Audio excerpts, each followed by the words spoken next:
Mel, a very moving day on this, the 99th anniversary of the landing at Gallipoli.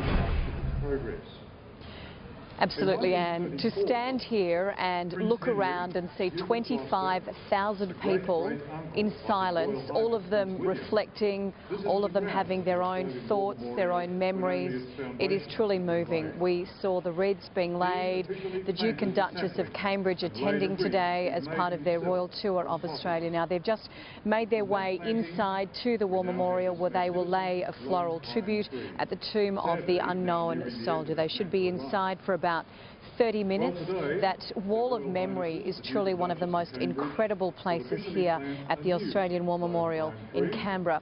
Now, after that, they will come out and they will plant, you can probably hear the MC behind me, they will come out and plant a sapling of an Aleppo pine seedling derived from seeds gathered after the Battle of Lone Pine at Gallipoli. They will plant that here in the grounds of the Australian War Memorial. We heard from our Prime Minister, Tony Abbott. I think he summed it up for a lot of people, where he said, as someone who has never served or lost a close relative, he is in awe of everybody here today. He said we've got to be a nation of memory, not just memorials. He talked about commemorating the centenary of Anzacs over the next 4 years and how important that is, and made sure that people understood the difference between commemoration and that's not glorifying war. He talked about mateship, humour and respect for an honourable foe. And these pictures we're looking at the moment, Mel, are of their Royal Highnesses placing a floral tribute on the tomb of the unknown Australian soldier.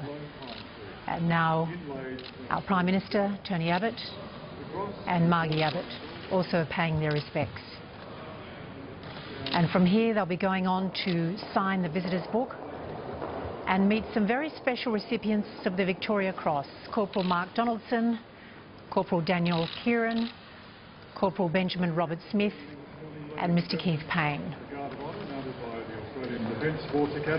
And then, as you mentioned, Mel, they will proceed out the front of the memorial and down the road to the tree planting site.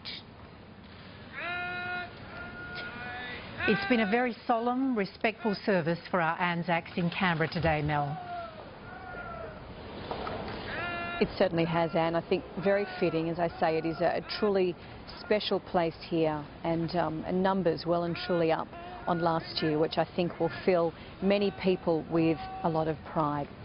So we'll see the Duke and Duchess of Cambridge inside and having some reflective quiet time for about half an hour.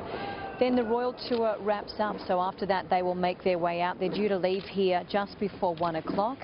They will then make their way over to Fairbairn, where they will fly to Sydney to catch a flight on their way back to London. So I think after 10 days touring Australia and before that 10 days touring New Zealand, there's no doubt that the royal tour itself has been a success. They've had an opportunity to wander around and meet so many Australians, and then to see their tour wrap up with a day as significant to our country as Anzac Day, and to attend the ceremonies here at the Australian War Memorial has truly been a special way to conclude a remarkable tour of our country, and a remarkable day here today at Anzac Day, the War Memorial in our nation's capital.